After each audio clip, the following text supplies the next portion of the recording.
Thank you very much, Giles. And hello, everybody. Welcome to the presentation. Right, a quick slide. As a technology company, we have to put this safe harbor statement up. No, it's a bit technical. What it really says is if I ever talk about future stuff which our product company is going to release, then that could be subject to change. That's all that's there for, just to cover myself and our company on that piece. So what have I got for you today?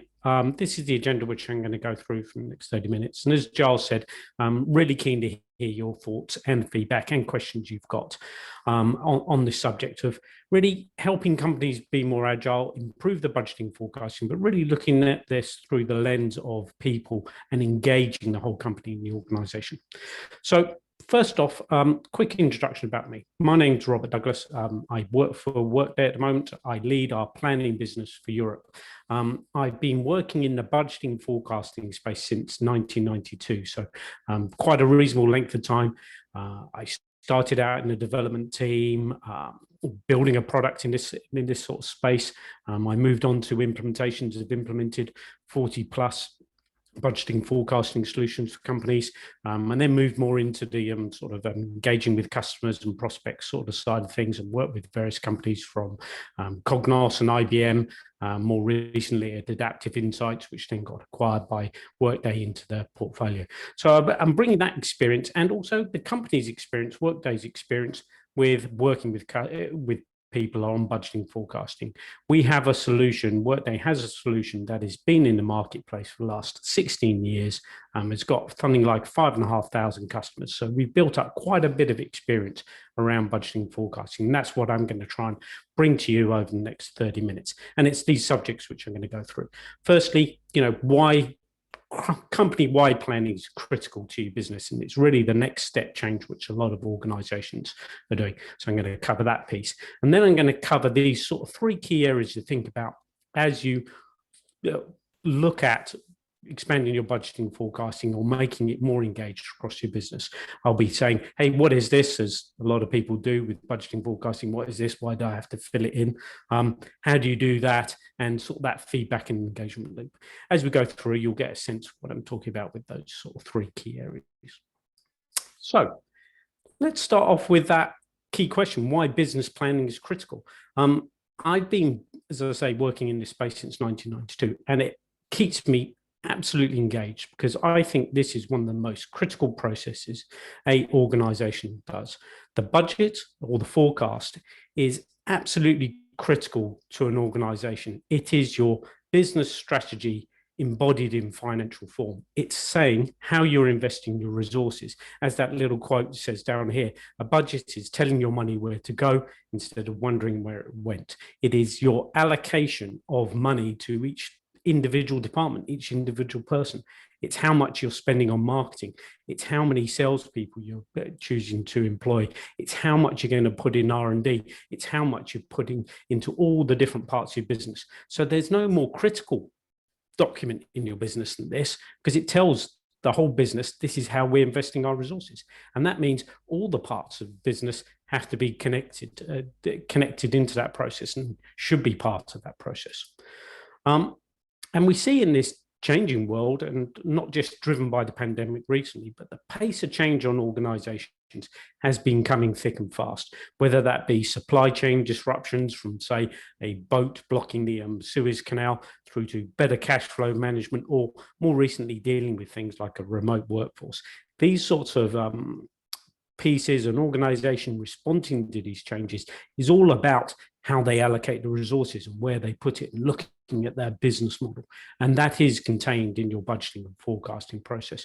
You can see here a good quote by Deloitte. And I've got some more quotes from other sort of strategic thinkers in the marketplace about this. And what we've seen really in the last year, the pandemic has really brought this to home, because I think every organization has seen their business model change in some format, and responding to that change has been quite difficult. A year ago, the status quo was quite safe for people. People could put a business model in place for a number of years and see and execute on that piece. And the systems which supported that could be quite rigid, and the connections you could build and deal with over time. what we're seeing is that that's no longer a safe choice. We did a survey recently. This is, some sources from surveys from McKinsey, the Hacker Group, Accenture, KPMG, where organizations were saying that responding to this change is difficult, and actually doing nothing with these back office systems, with this digital data you've got, the budgeting, forecasting data, is a problem. Picking on some of these stats here, being stuck in siloed data, which is often an issue when we're dealing with budgeting and forecasting. Really, 75% of organizations saying that really hampers their ability to respond to change, because they can't get departments and different parts of the business to talk to each other. And agility, driving agility in your organization, that ability to respond to these changing conditions, whether it be the pandemic or a boat blocking the Suez Canal, or supply chain disruptions, or change in regulations, or new competitors coming into your marketplace. That ability to be agile, that ability to respond to those changes quickly, is really what organizations need. Workday sometimes calls this a high metabolic rate business, which can respond and take in feedback and respond to that change very quickly. And so organizations in this same survey were saying, hey, this agility piece is critical to our business. This is what allows us to respond. And you can see some of those stats come up on this screen here. And planning is a critical element in that agility piece, as I said. As I said, it was the embodiment of your business strategy. It's how you're saying those resources. So managers out there in your business, in various parts of business, are making business decisions. You need to provide them that information so they can make better decisions. And that means saying, hey, this was our strategy at the beginning of the year, or the beginning of the month, or the beginning of the quarter. This is what we plan to do. Let's show you the actuals and how we're doing against that. Let's give you all the information against that. Look at variance reports, and then you can see and act on those decisions and improve those decisions. That feedback loop is all about giving your managers the right information in the right context. So that means saying, hey, look, this was our business plan. This is how you're doing. Look at the data in detail and respond to that, and give them the decision-making tools they need. So budgeting and forecasting is a critical element really in delivering against that agile piece. As I said, here's a few more quotes from PwC, McKinsey, and Deloitte, really saying that budgeting forecasting piece is critical to responding on that agile piece.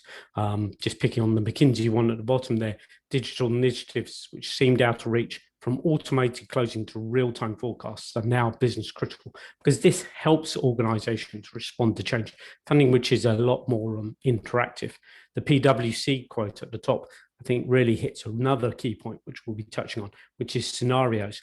It's not just looking at one version of the budget forecast. Organizations now want to see more and more scenarios. What happens if this happens? What happens in the best case? What happens in the worst case? And organizations are looking at more and more scenarios so they can look at the risks and opportunities of various business models. But what do we see in the marketplace at the moment? It's really that silo data piece, which I talked about before. We see the different departments really struggling to communicate with each other and share data and get to that single source of the truth. Organizations are often got these different operating systems. Data sits in their particular department. Communication is done by email and spreadsheets, and that makes it very slow and long-winded. That lack of the single source of truth really generates these sorts of issues. It's a really high cost for an organization. It makes inefficient operations. It really makes it difficult to all different departments to collaborate.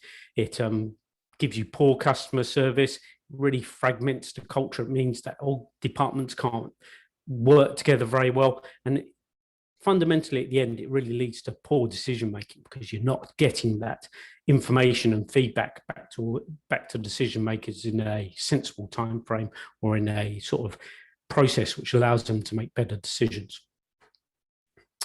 And so what we've been doing at Workday with our planning solution is really connecting those different departments together.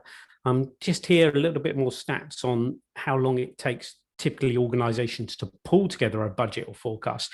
This is based on our surveys in the marketplace. Typically, it takes organizations 77 days to do a annual budget, 20 days to prepare a forecast. And that's because they're spending so much this time on just crunching data, that operational efficiency, pulling together those silos of data. So it's not really strategic. It's not looking at the scenarios. It's too much time crunching data around organizations. And the trend here is, of course, that finance pulls this all together into a financial plan, which I'll be speaking about in a bit. But really, Gartner here in their particular quote is calling out that by 2024, that this will really have expanded into company-wide plans. So not just really taking the finance view, but really getting into detail of all the different departments, whether that be the operations, the marketing, the sales, the HR plan. Budgeting and forecasting will really go that cross-department and really stretch out into all parts of the organization, pick that up. That's definitely a trend which we're seeing in the marketplace, and Gartner here are calling out. And that's what we're looking to do at Workday, really pull all those different departments, put a planning platform in place, a solution purpose-built for budgeting and forecasting, which ties all those different departments together and lets all those organizations see a single source of truth, connect, and talk around that and be that more agile organization which can respond to change. So that was the sort of introduction part of this, this presentation, just really setting the scene for why we see budgeting forecasting being critical for organizations to be agile, to respond to change.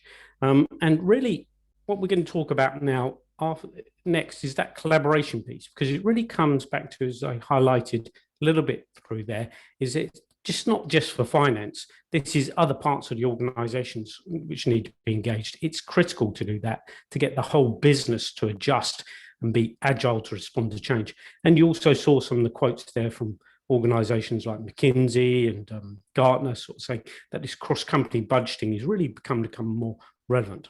So it's about collaborating across the whole business and engaging the team.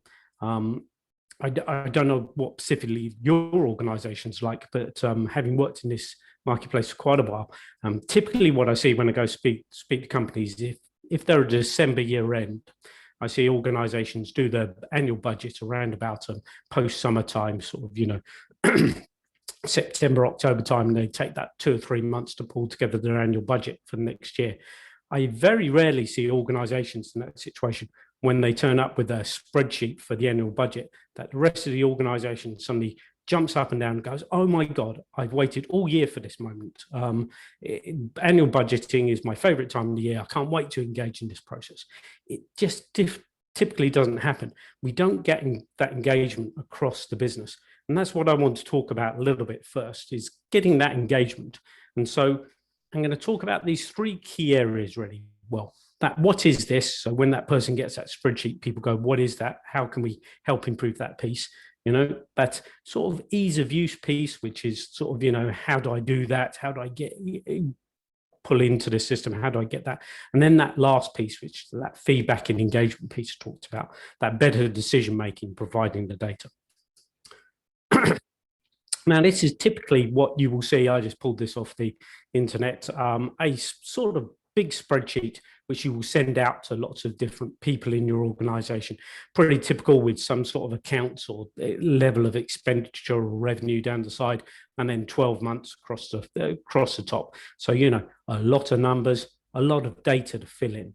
And these switch a lot of people off and also aren't great for a number of reasons.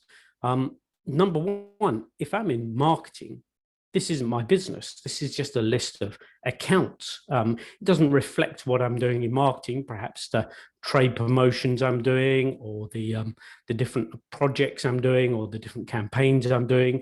It doesn't reflect how I spend money. There's lots of repetition. So, if I have a cost in one month, I've got to copy it across into other columns. There's also a lot of built-in assumptions. So as I put in a number, let's say I put in £1,000 or £10,000, yeah, there's a lot of assumptions built into that 10,000. If I'm running, say, a number of campaigns, or I've got a number of headcount, those assumptions are sort of built in there, and I have to think up those assumptions. And therefore, those assumptions just stick with me. So these spreadsheet templates are really difficult for organizations to engage with. They really don't go far enough in that cross-company planning. And what I think we need to think about is something which is a little bit more comprehensive and really thinks about that cross-company planning piece. So really engages the end user. And here's some of the models which we've built, or the different areas which we've gone with different organizations out there. So just picking on the marketing people, as I was before, they would much prefer a data entry form which was covered all their campaigns and programs, so they could put those in. Trade promotion, scenario planning, brand investment, putting a lot more data around that so they can see their business, and that makes it a lot more engaging for them. It's something their business and they understand. So building out the model to capture all these pieces is critical, and we'll come back to some other benefits to that in a bit. Just picking up another common one, which is all organizations have, which, for example, is people costs and salary costs. And again, you saw in the previous spreadsheet that was just a line for salary, and perhaps we've got some other calculations in there about pension costs and benefits and net tax and national insurance and all those kind of bits and pieces. But workforce planning can be more detailed, getting the individuals and using it as a driver. And that's the next major thing which I would say when you're building models like this, making them more driver based, so that you take the really simple input and then drive all the other costs from that. And I've got an example of that here. This is just a screenshot from one of our data informs. Here's a headcount plan, a workforce plan. So you can see it's a little bit different from that spreadsheet. So I haven't got 12 columns. What I'm doing is taking the individual people and capturing the key data about them. And this should be a lot more engaging for end users. So they understand this. They've got people in their business. They can say when they start and when they might end. They can say what health plan and pension plan they're on. They say whether they're going to give them a pay rise. We could have pulled this data in from the HR system in the first place. And then from that, because this is a driver-based model, we will drive all the other costs. Perhaps we know this person works in the UK. You can see here we've got the residency in this particular item. We can then drive all the local sort of tax calculations and benefit calculations for that particular region. So we're doing a driver-based model around this. And that really gives us a number of different benefits. Firstly, it makes it a lot more relevant for the end users. This is something they can engage in because they can understand it, rather than having all this dense lot of numbers coming up. It's driver-based, which is really good. So we're driving all the other costs. We get that consistency of calculations in there. We don't get assumptions from other people or inconsistent assumptions being made. We've got more simplified data entry. So I just have to put that person in, the start and end date, and maybe their pay rise. And then I'm calculating all those other monthly costs and other pieces off within the model. So that makes the data entry a lot easier than having to copy across 12 columns. And coming back to that driver-based, it allows us to do some fast assumptions as well. So I can say, what if I give a 5% pay rise to everybody? I can drive that calculation through here. Or what if the national insurance rate in the UK goes from X percentage to another percentage? I could put that through the model and do that because I've got that driver-based model in there. So it really allows us to do scenario-based budgeting and forecasting a lot quicker. And we can make the data entry a lot more interesting as well. So we can also do things like here, looking at last year's actuals and provide that graph. Looking at that dense series of numbers sometimes can be make it quite hard to look at patterns or seasonality. Here, putting data entry in graphs. So making that more engaging for end users is critical. So what we're saying here is, first off, you're going to need a flexible and scalable modeling platform. And that platform is not spreadsheets. Spreadsheets do a good job of rows and columns, but as you get into these more complex models and trying to do more driver-based, which is absolutely possible with the tools in the marketplace, and tools like Workday Adaptive Planning, you can scale that out and really model your whole business and get into the detail of that. So that's that first piece, that engagement. What is this? Doing something which is more relevant for the end users. Then you have to get that easy adoption and use. You're going to ask these people to ideally use it at least 4 times a year in a more engaging methodology. They're doing it perhaps monthly. In my ideal world, they're doing it whenever something changes in the part of the business. So marketing decide to change the date of a marketing campaign. Don't wait to the end of the quarter to tell the rest of the business. Don't wait until the end of the month to tell everybody in the business. Do it straight away and tell the rest of the business, because you're operating with that single version of truth. So that ease of use is critical. And just as a little break, I've got a little video here for you to watch, which sort of illustrates that issue for us.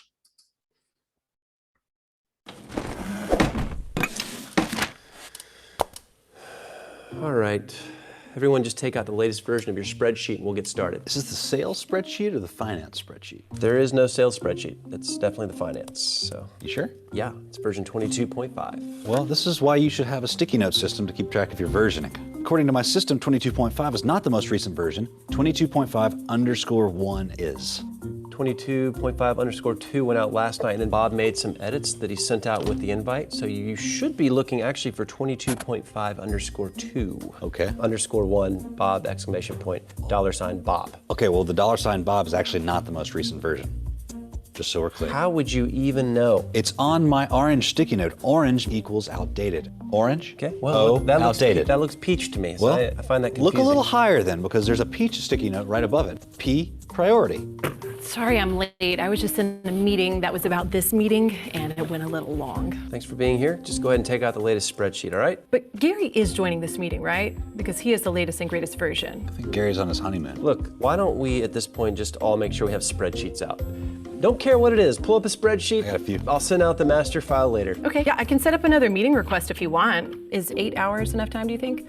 Looks like we have availability again in 10 weeks. Oh, jeez. 10 weeks, what's the date on that?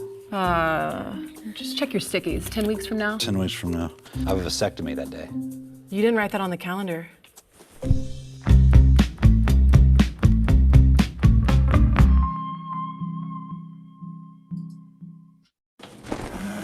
And hopefully that's not sort of your world dealing with lots of different spreadsheets, but really getting that ease of use piece, getting to that single source of the truth, actually. So you're not sharing lots of different spreadsheets with different people. That's what we're after.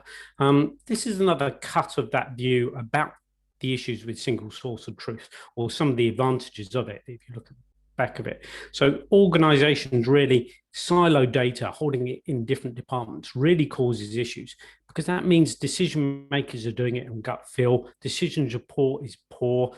As it says down here, poor linkage between the strategy of the business. Hey, this is where we want to go, and this is where we want to put the resources, the plan, and then the actuals of that. So, being able to give that feedback loop. And also, too much of that data often is financially focused. As I was highlighting before, we do need to build the P&L, balance sheet, and cash flow. Absolutely, we need to do that, report on that regularly. But as we look to engage the other parts of business and provide information to them and capture their engagement and get them the information they need to be agile, then we need to make it less financially focused. We've got to make it relevant to their business. So really doing that, getting that single source of truth is important. And Workday Adaptive Planning does that. It puts it all in the cloud, provides these capabilities where people can connect and get on board and really share that information around that business strategy and where you're putting your resources. Alongside that, though, we actually support the end users in the whole process. So here's a screenshot in our tool of, on the left here, really the steps we're asking somebody to go through as they go through a route forecasting process. And as they click on each step, they can tick it off, but it will also open the right screen on the right-hand side for them to do that particular job. We can put notes and comments around that, and we can also wrap around that a whole process guide where people can collaborate and put notes and even attach in documents. So really taking that whole collaboration away from emailing spreadsheets and putting it all on email and different versions of those spreadsheets and putting it in one place so people can sensibly collaborate and share information around that. Okay, so those are the first 2 points we tackled, really. What is this that sort of, let's make this a little bit more relevant. Let's make this truly company-wide. Number 2 piece, which is making it easier for you them to use, getting that single source of truth out there to the business and making it engaging and easy for them to use. Let's hit the last point now, which is that feedback engagement piece. And this really centers around that plan, execute, and analyze. We're going to plan something, we're going to execute on the plan, and then we need to do that critical step, that last step, which is analyze. How did we do against that plan? And really, this is about supporting your business in answering 3 core business questions, which we all ask ourselves pretty much every day. Number 1, how am I doing? Am I doing good or bad? And that necessitates having a target, a budget, a forecast you're trying to hit compared to the actuals and pulling in that actuals, making it not just financial data, but operational data and pulling that in. Here you can see a few reports which do that sort of piece, comparing plan against target, looking at some key performance indicators, sharing that in that single source of truth. This question gets answered normally pretty quickly. You're looking at it and you can say, hey, I'm doing good or I'm doing bad. Very quickly after this first question, you'll ask yourself the second business question, which is why? Yeah, why is it good? Why is it bad? And that's where you want to drill down. One of the best reports for doing that and explaining the why is a good waterfall chart. So having a tool which can build a waterfall chart for you and sort of say, hey, look, this is how our number moved from budget to actuals. And look here, it's US North generating a large step of that, being able to look at the different dimensions in your business, getting that more operational data. So you're looking at customers, projects, regions, individuals out there. You can look at the headcount plan and start to do that variance report, see how you did against your target, your budget, and the actuals, or perhaps even different versions out there. So those are the first 2 business questions. How am I doing? Being able to do that drill down and investigation and find out the why and find out who's doing. And then once you've answered the why, you get to the third business question, which is often the toughest one to handle, which is, what am I going to do about it? And this is where we come back to that model you've built, that driver-based model, which will make it easier to do scenario-based planning and support your businesses to say, well, actually, you know what, this product's selling really well. What if I hire 2 more reps? Or what if I build another sales campaign? Or this product's not selling so well. So what happens if I stop selling it altogether? How does that affect our cash flow and other pieces? Being able to go through a driver-based model and very quickly do that, put those different drivers in, see the effect in the end model and hold that, and then do some reports against it, allows you to have a sensible discussion across the business about risks and opportunities. I would say at minimum, all organizations have to have at least 3 scenarios. That's the most likely case, the worst case, and the best case. Ideally, you're looking at things like this sort of standard deviation piece alongside that, which allows you to sort of look at ranges of probabilities around that, but you don't have to do this. Pulling in external data into those forecasts would be good as well. So perhaps looking at competitors, how they're doing, perhaps looking at competitive scenarios and pieces, but supporting scenarios, putting scenarios in there really is another way of saying, I'm having a discussion with the business about the risks and opportunities of doing various things. And that is critical. And we saw that being critical. Back in March 2020, when the pandemic first hit, on our platform, we saw a 30 times increase in the number of scenarios people were doing. They really went absolutely crazy going, hey, I just need to do a what if, and what if this happens, what if that happens? And we've seen that continue over the last year or so on our platform. Scenarios and doing lots of what ifs has really become critical to organizations to drive that agility in businesses. And so what does that drive as all the value in the organization around this? It really does drive a lot of value. Here's a couple of case studies from organizations we've been working with. Here's Man Group, a financial services organization here in the UK, really establishing that single source of truth, getting that better visibility across everybody around that, really linking through in their particular case, that sort of headcount plan, because a very headcount based sort of business, people based sort of business, streamlining the whole budget process really. So they're moving away from those non-strategic tasks and getting to the more strategic parts of the business, which could be strategic, the scenario planning around there. And you can see here the head of corporate technology saying Workday's built on that solid technical foundation, so they can build that whole model of all the business, developing at a pace, really replacing so many of those sort of legacy solutions out there.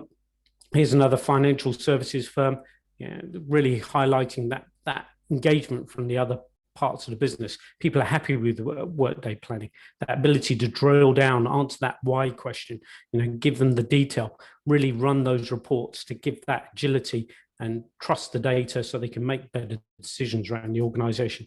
That really does it. Again, that single source of truth coming, less time crunching data, more time spent on analysis and being that partner to organizations, the different parts of the business, so they can look at risks and opportunities.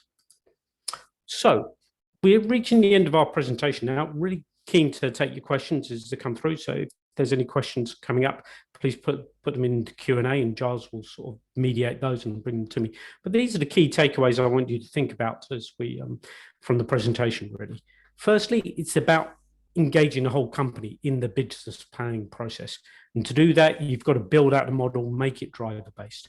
That provides that single source of truth for everybody to coordinate around the budgeting forecasting process. It's got to be an easy to use tool. It can't be complex. So make it guided, make it really easy to pick up. And then once you've got those pieces in place, you can get that enhanced decision making, provide the reporting and analytics out to people. More critically, provide that ability to do quick scenario based, look at risks and opportunities. And from that, with this in place, you will really drive a company-wide process, which is a lot more agile, a lot more ready to respond to change and change hitting your organizations. So I want to say thank you very much for your time. And Giles, just coming back to you for the Q&A part of the session. Thanks for that, Rob. Good insights there, really nice presentation. Let me jump straight into a couple of questions that have come through. The first one we have from Lydia, and Lydia is asking, how are you seeing scenario planning has changed over the last 12 plus months? And then the second question is, do you see more demand for deeper and more dynamic reports as a result of the last year of turbulence? Definitely more scenario planning. I think Lydia probably asked that question before I got to that 30 times sort of metric. And yeah, 100%.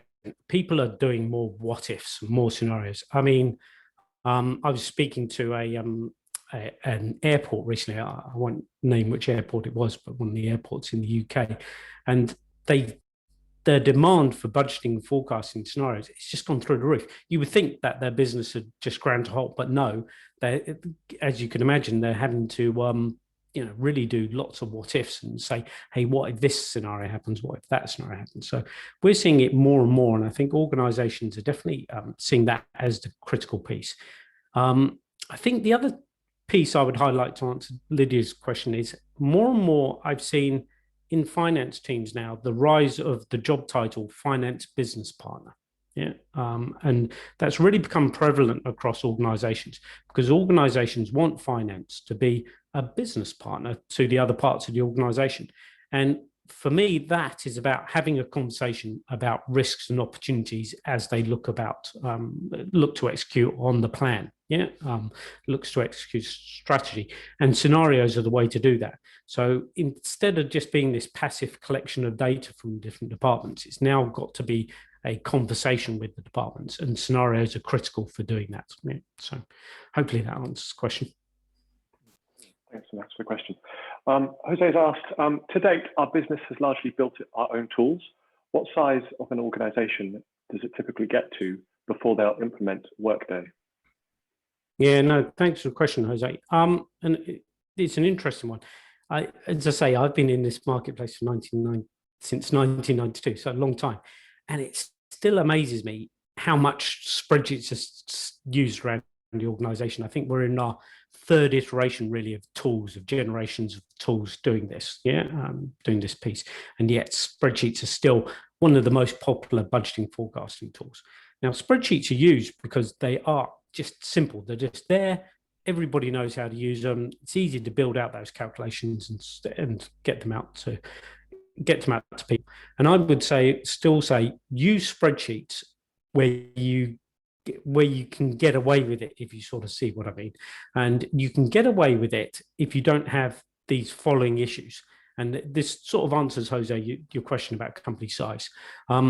If you're having to send your spreadsheet to more than about 10 people, you're probably going to struggle and get that engagement. So, if you're looking to engage more than 10 people or so, you're going to struggle with spreadsheets. As you look at those different business models as well, those different departments, and you start to get more dimensional on your data, looking at customers, looking at regions, looking at currencies, etc. As you start to get beyond 3 or 4 dimensions as you're looking at your business, your spreadsheets can't handle it. Spreadsheets are 2-dimensional. They don't handle multi-dimensional very well. I speak to some clients who have workbook tabs, which are like 283 tabs was the last one I bumped into. It's an enormous spreadsheet and they get very complex and hard to handle. So as soon as you get beyond those limits, that's when a tool is useful. Now, there's no barrier for us. We've got some companies who are less than 100 employees who turn over less than 10 million pounds or dollars in revenue, and they still get value out of our tool and still can use it and implement it. It is purpose built for doing budgeting forecasting. So it can be used even by SMB organizations all the way up to large enterprise organizations. So yeah, it's more a case of how complex your business, how complex your model is, rather than the limitation on the tool. Okay, Charles. Brilliant. Thanks. And thanks, Jose, for the question. A question from Mark, and Mark has asked, are strategic budgeting tools useful for fast-moving and daily decisions, or are they more used for annual and future long-term plans? Oh, yeah, that's a challenging question. So, yeah, I like that question. So, I would say they're a little bit more long-term rather than the daily decisions. When you're looking at daily decisions, you're probably in that system of record.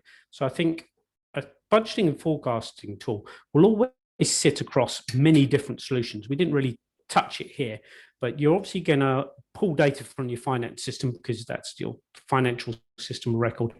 You're probably going to pull data from your HR system, which has got all your people stuff because you've got people costs. Now, as you look to build out that model, let's just pick on the marketing piece. Yeah, you'll probably connect to your marketing systems of record. You might have a CRM. If you're running a digital business, you might have some sort of website monitoring tool and that bits and pieces like that. So you'll pick up key data from that and information into that. But what you probably won't do is do that daily. So if you're monitoring your website, yeah, and looking at how people engage in your website, that's more a system of record and sort of looking at that in the minute by minute, day by day basis. And that tool which monitors your website should be able to tell you that, and you should engage in that. But as you look to become more strategic, how you're pulling in the KPIs, how you're updating that should move into the budgeting forecasting tool because you've got targets for that and scenarios around that. How often you pull that up depends on the pace of your business. So we deal with, say, some big engineering companies who have engineering projects which are 20 or 30 years time view. And in their budgeting forecasting system, they have a 20, 30-year time view. So you can imagine that pace organization, we're not pulling data daily, weekly, or probably even monthly. They're picking that up on more quarterly. In more fast-paced businesses, let's say retail, we would be looking at weekly data. So I definitely deal with weekly budgeting at retail organizations where they're pulling in, they have weekly targets and they're pulling in weekly actuals and they're doing that week by week comparisons. Yeah, it'd be rare to see more daily based tools though we could do it if you wanted to in our solution. There you go. Thanks for that question. One last one from Alina, who has asked, what are the biggest hurdles in implementing a driver-based forecasting? Okay, yeah, no, interesting question as well. They're all good questions. You've obviously got a really good group of people asking some questions here. So most organizations know their drivers already, and you know what are key drivers to your business. So we know people are normally a key driver and variable. So you can pick up headcount and drive that out. I think most other organizations, if you're selling a product, it's those units, the particular customers you sell to. Picking up those key drivers, I think most organizations know, but it can be a little bit of a strain to get to and agree to those. I think what I see work really well on key drivers is organizations need to settle on that, not change that quarter to quarter or year to year. People have got to really settle into that. When we do our KPI reporting to our board, I think we monitor something like over 200 KPIs across the business, but only I think about 20 make it into the board pack to go to the board. And actually, when they want to change any of those 20 key drivers, the board has to agree to change that. So they're very consistent quarter to quarter as they look at those KPIs and monitor them around the business. So it's definitely something which you have to put a lot of thought into. I think most organizations know that in their heart, but that sometimes people want to chop and change around that. I think people just got to spend the time agreeing that across the business and put that out. If you want, we can sort of help you through that process. We've got some, experience with our 5,000 plus customers doing that quite a bit, but it's definitely something which is well worth putting some thought